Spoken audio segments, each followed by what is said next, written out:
좌우에 계신 분들과 함께 인사 나누시겠습니다. 샬롬.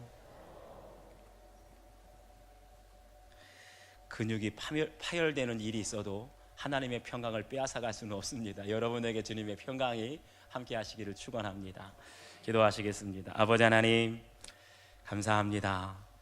이제 저희들에게 말씀을 듣는 자리로 인도하여 주셨사오니 저희들의 몸과 마음을 주장하여 주셔서 이 시간 저희들에게 선포하실 주의 음성을 사모하는 마음으로 듣게 하여 주옵소서.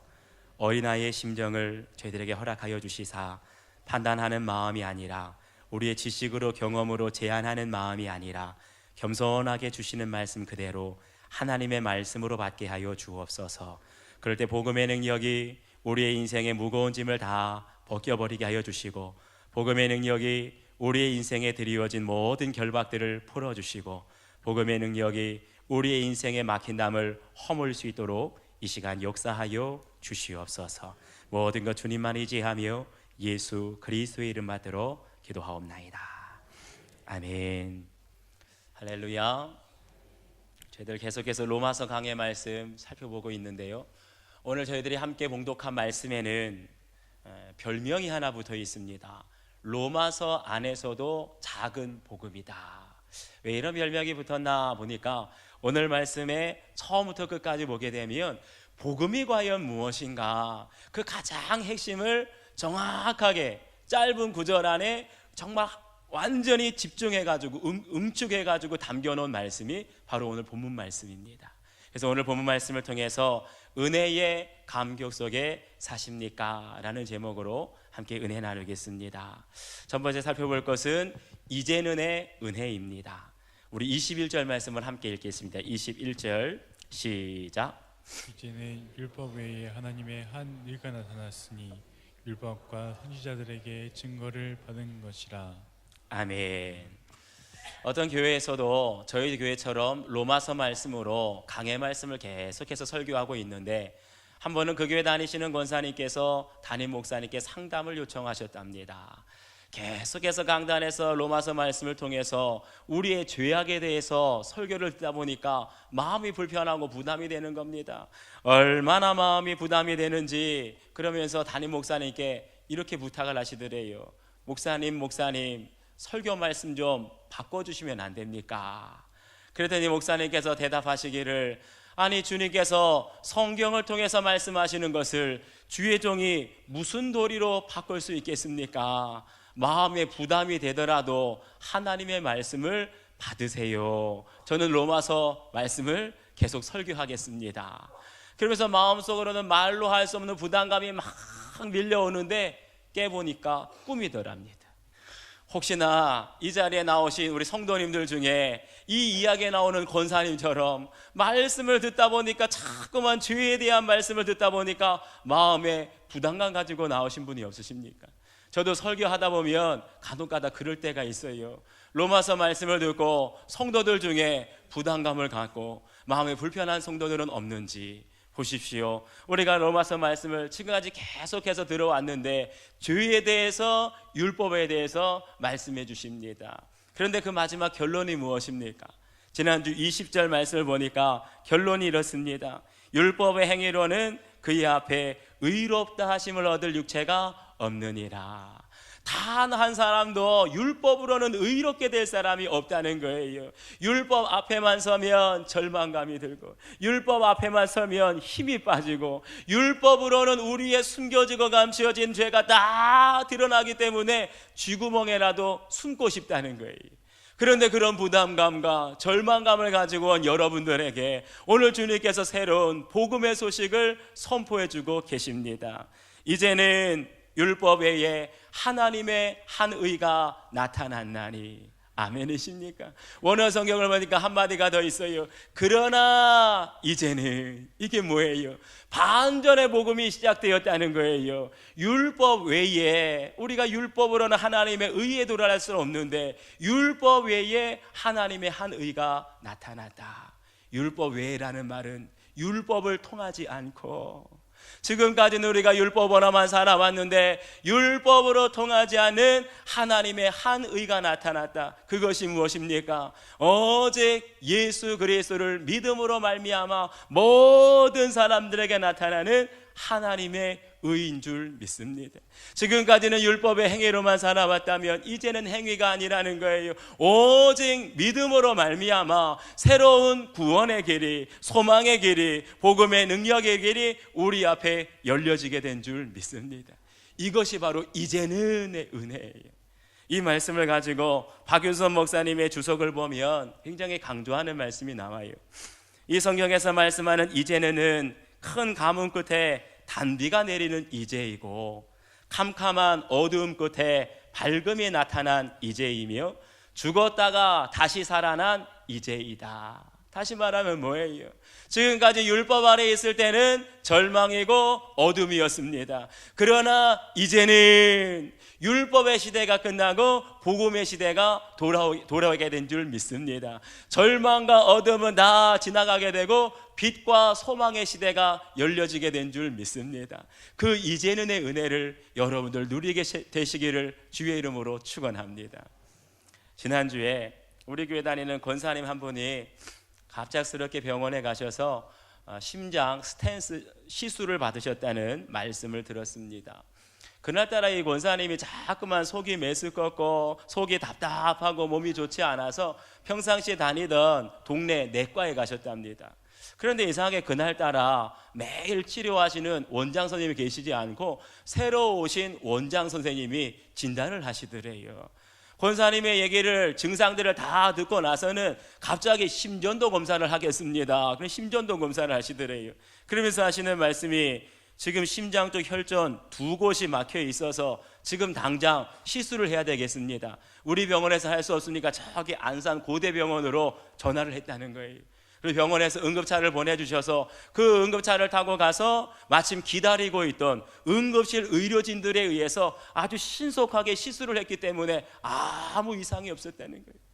처음에는 몰랐는데 돌아보고 나니까 모든 것이 하나님의 예비하심이고 하나님의 인도하심, 하나님께서 고치셨다는 거예요. 그러니까 감사만 나오더라는 겁니다.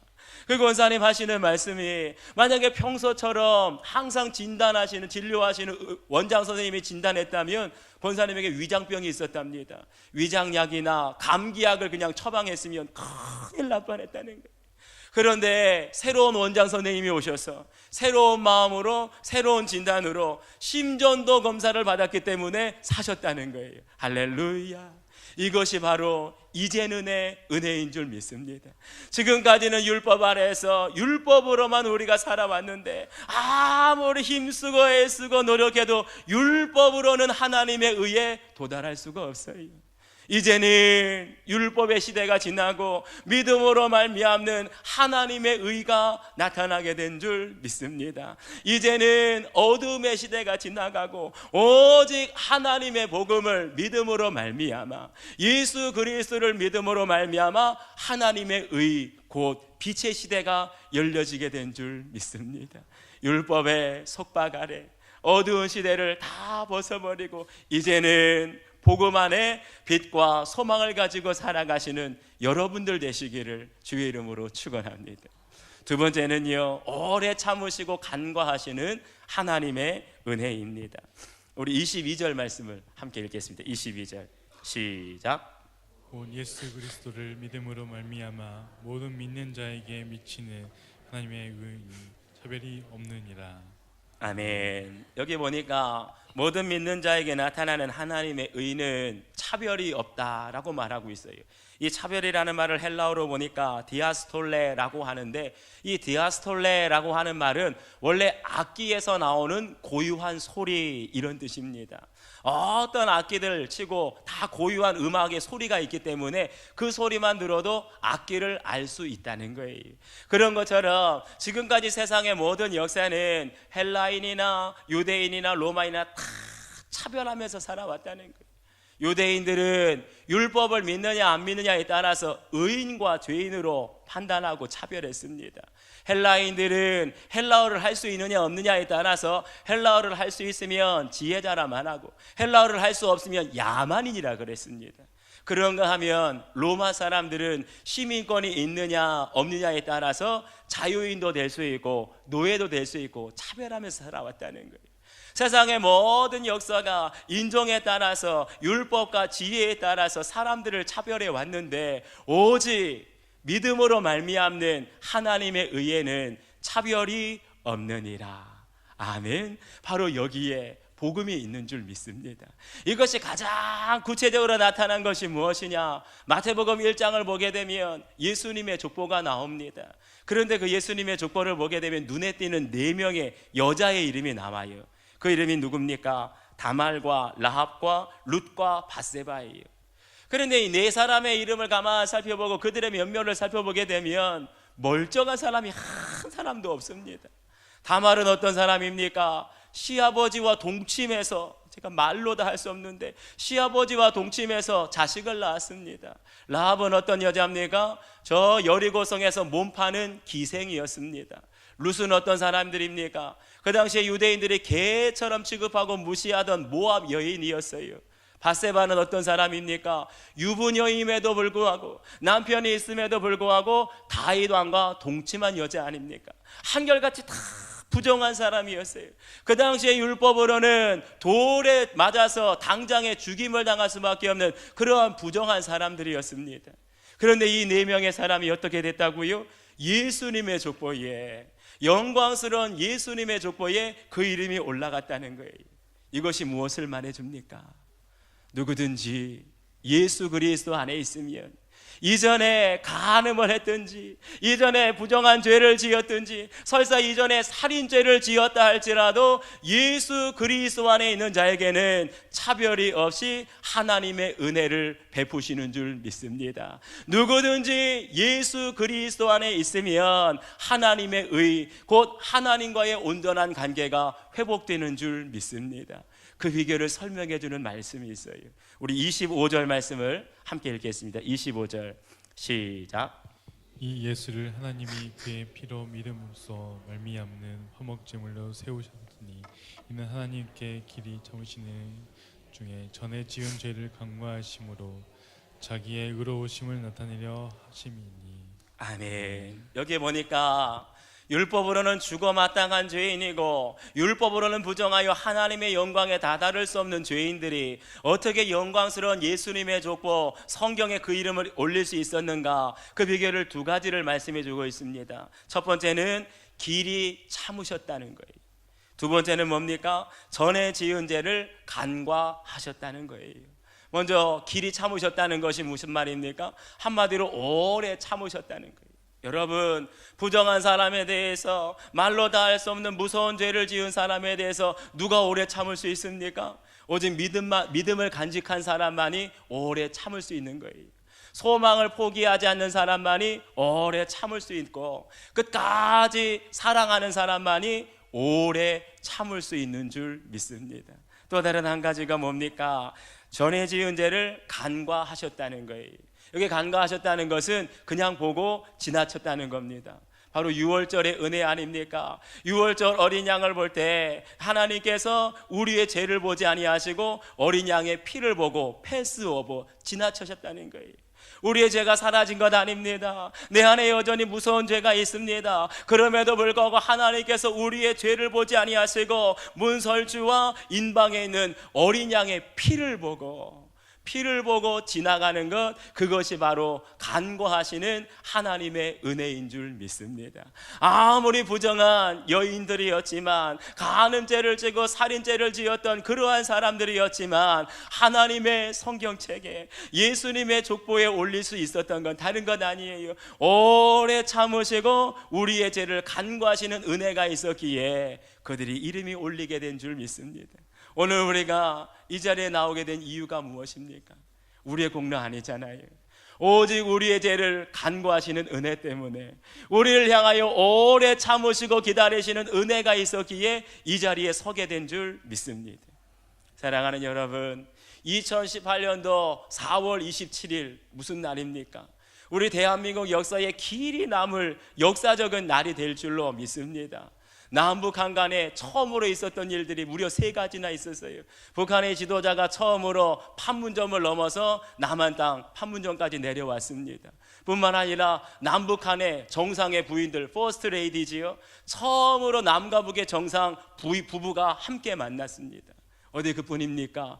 역사적으로 처음 남과 북의 정상이 세계 모든 언론이 바라보는 가운데 정말 위대한 선언을 하지 않았습니까? 이제 한반도에서 더 이상 전쟁은 없습니다. 그런데 이 말을 듣고 미국에서도 지지해주고 중국에서도 지지해주었다는 것이 놀라운 일이에요. 그런데 여러분, 이 한마디 말로 평화통일이 이루어지지는 않습니다. 우리가 꼭 기억해야 될 것이 있어요. 불과 4-5달 전에 우리 한반도의 정세가 어땠습니까? 평창 올림픽 전에요, 한반도에 전쟁이 일어난다고 전운이 감돌았습니다. 북한은 미국에 미사일을 쏘겠다. 그러니까 미국에서 뭐라고 맞받아칩니까? 북한을 지도에서 아예 사라지게 하겠다, 공격하겠다는 거예요. 그러한 전쟁으로 치닫다가 불과 1-2달 사이에 무슨 일입니까? 180도 반전이 된 거예요. 이제 전쟁은 없습니다. 종전을 선언하고 평화협정으로 나가는 길이 열려지게 된 거예요. 이게 어떻게 된 겁니까? 우리가 분명히 알아야 될 것이 있어요. 세상은 전쟁의 위기 속에 치닫는다 할지라도, 북한은 미국을 공격하겠다, 미국은 북한을 공격하겠다, 아무리 위기의 상황에 도달한다 할지라도 누군가는 포기하지 않고 기도하고 있었던 거예요. 한민족을 불쌍히 여겨 주시옵소서. 남과 북의 통일을 위하여서 누군가는 포기하지 않고 오래 참으시는 하나님의 은혜, 우리의 지난날의 모든 죄와 허물을 간구하시는 하나님의 은혜를 의지해서 기도하는 사람이 있었다는 겁니다. 분명히 북한은 불량 국가입니다.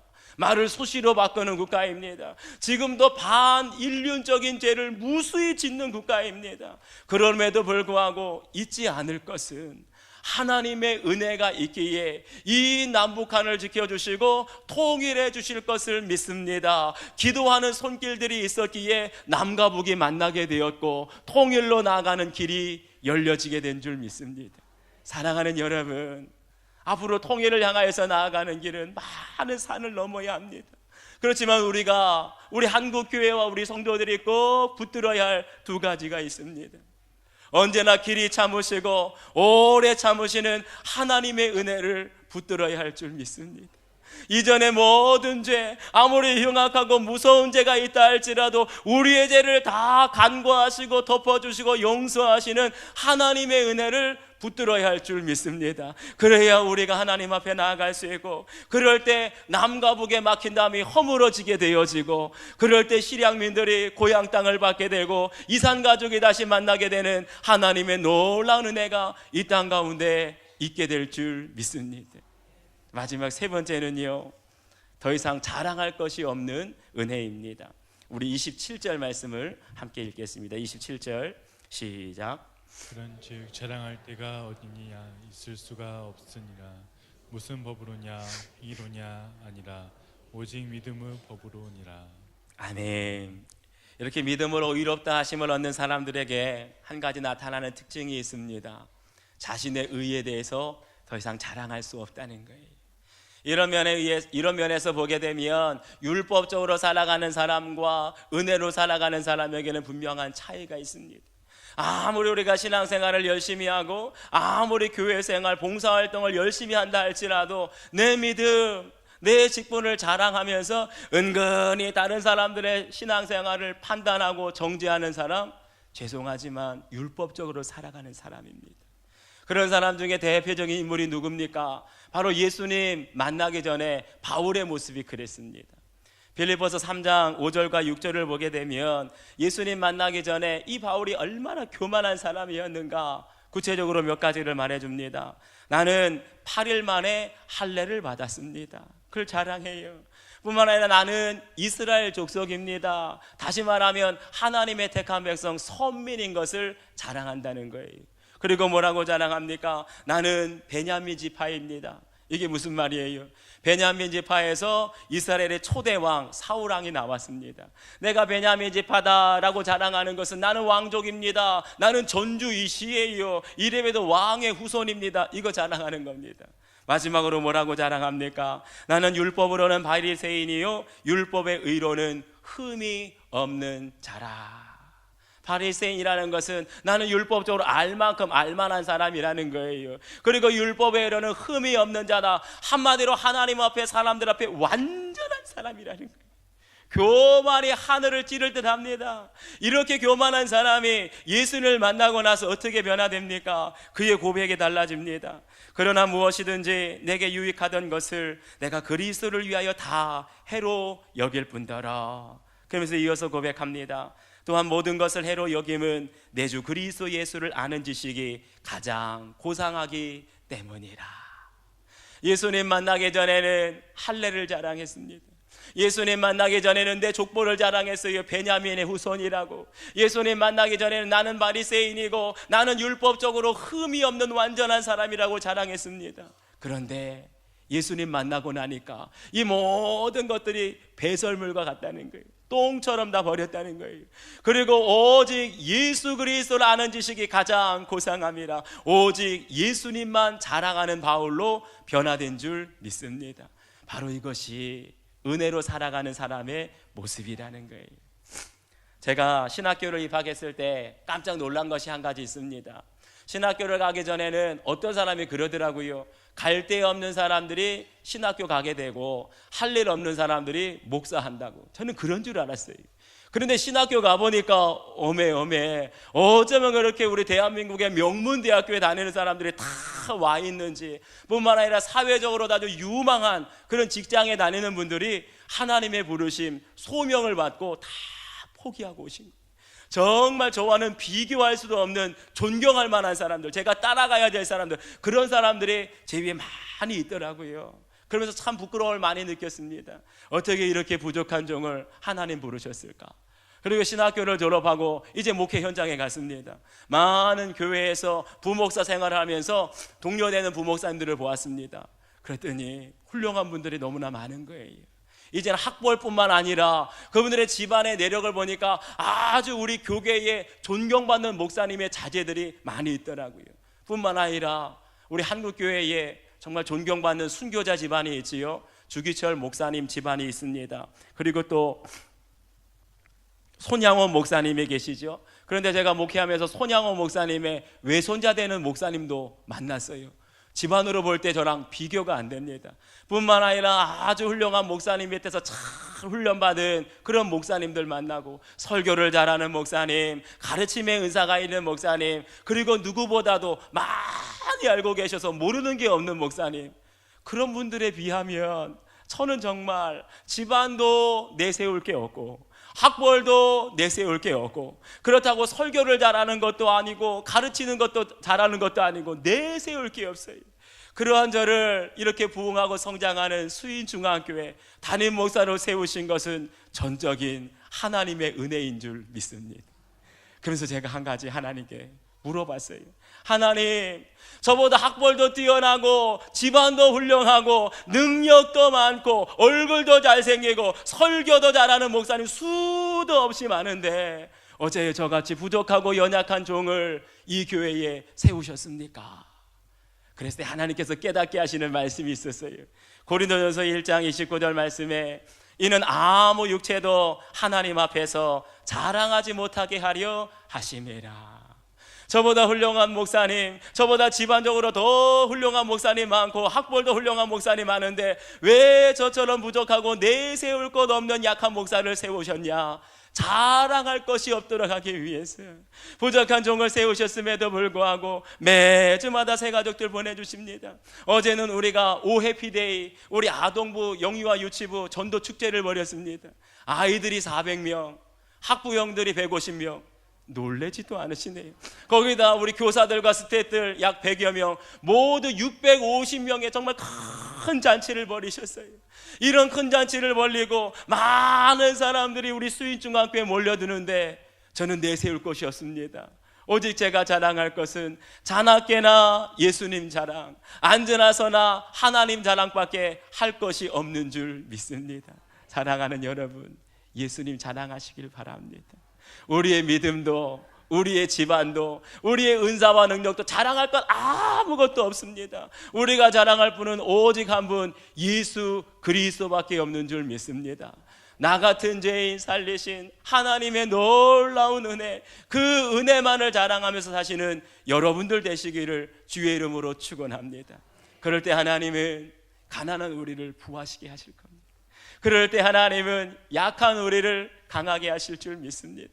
오직 하나님만 자랑하게 되면 약하고 부족한 우리들을 통하여서 있는 자들, 자랑하는 자들을 오히려 부끄럽게 하실 줄 믿습니다.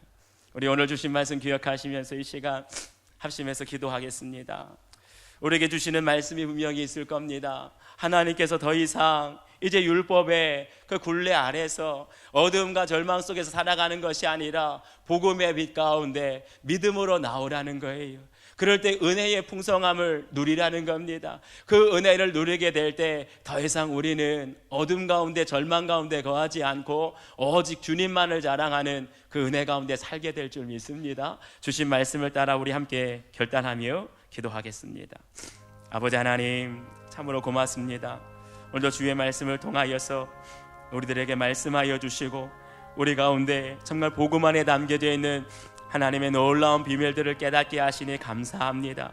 하나님, 이 말씀을 따라 더 이상 율법의 굴레 아래 그 절망과 어두움 가운데 무거운 짐 지고 살아가는 것이 아니라 이제 복음의 빛이 우리의 심령을, 우리의 삶을 비춰 주시어서 오직 복음의 능력으로 자유함 가운데, 빛 가운데, 소망 가운데 살아갈 수 있도록 도와 주시옵소서. 이 민족을 긍휼히 여기사 남과 북의 정상이 만나 싸우니 오래 참으시는 하나님의 은혜, 이전의 죄를 간과하시는 하나님의 은혜로 말미암아 이 땅에 영구적인 평화가 있게 하여 주시고 평화 통일로 나아가는 길이 열려질 수 있도록 우리 하나님 역사하여 주시옵소서.